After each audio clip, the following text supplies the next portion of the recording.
Syria was a gift, in a very odd way. I'd spent truly most of my military career in combat, not on a team, and I extended that combat by going to the unit.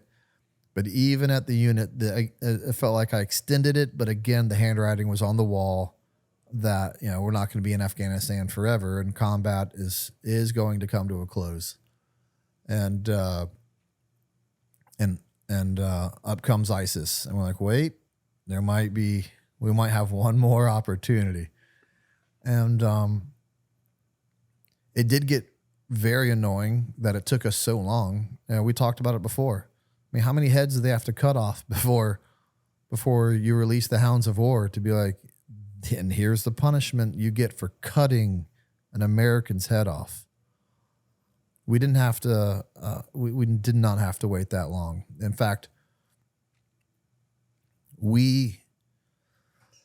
excuse me. We created. Well, some people are going to say we created ISIS through the vacuum of either through starting the war in Iraq or through the vacuum by how we pulled out. We didn't start evil. Evil has always been here. Evil will always be here.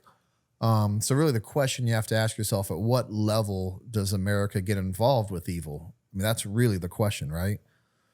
If it was, well, we're here to combat all evil, we'll be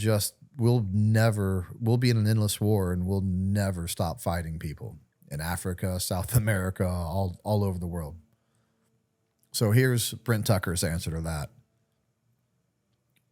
Once you start chopping Americans' heads off, you should meet the United States military quickly, very soon after that. And if we'd have done that, ISIS still hadn't taken over most of Syria by the time they started cutting heads off. 1, 2, 3, 4. We waited until they took over half of Syria, half of Iraq, and were marching on Baghdad before we were finally like, you know what, let's do something about this ISIS. And so we let that disease fester in the Middle East for way too long, and now we're finally like, well, I guess we should do something about it. It's a force to be reckoned with, and we did not have to wait that long. We're really bad at being reactionary. So ISIS was. I was more than happy to kill ISIS. And that I won't apologize about. They were all evil, but ISIS takes the cake. ISIS just did things to women, children, innocent, unarmed men. The way they ruled with an iron fist was unlike, and it's hard to top the Taliban. To be honest with you, it's hard to top the Taliban, and ISIS easily did it. So to go to war in Syria and to fight ISIS was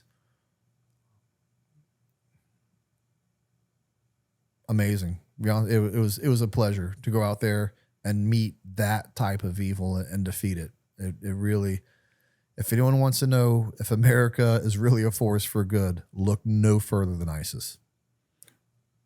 In terms of combat, how would you differ ISIS versus Al-Qaeda or some of the other? That's another. In every sense, it was different. The enemy was more evil than ever. For the first time, we actually had a friendly line and an enemy line. We call it the FLOT, the forward line of trace.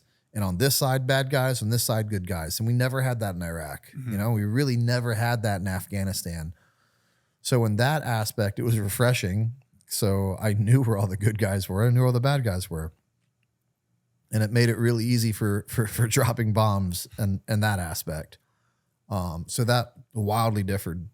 Now, as we were marching and we were pushing them back to Raqqa, whenever they would leave a village, I had dealt with IEDs in Iraq. I had dealt with IEDs in Afghanistan. That was nothing new in my life. And I can tell you, I never walked around Iraq or Afghanistan scared of IEDs. I just didn't. Like, they were there. Chances of hitting one are kind of low. And if you do, it's your day. There's nothing you can do. Why worry about it? Like it really didn't mess with me very much at all. Syria was completely different. I couldn't imagine that. I never could have imagined the amount of IEDs that one small force can leave in a village as they left. Just IEDs everywhere, and that did play kind of a role mentally, to think that, man, so many people are getting blown up with IEDs. They're everywhere. They got really smart with the way that they put them in there. They started using different tactics and procedures of how they were going to be set off, and got really creative. It was just, and that it was a very different war in that aspect.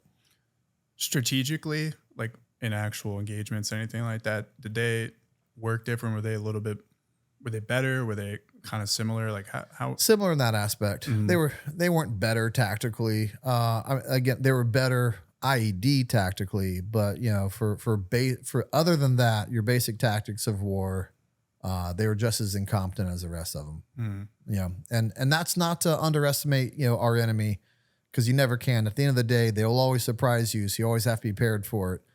But I will say, like, generally speaking, Taliban, Al Qaeda, ISIS, not the best trained, most sophisticated force. And I don't think I'm taking a leap by saying that. I think we all understand that. But again, it just goes to show that even those guys can get lucky.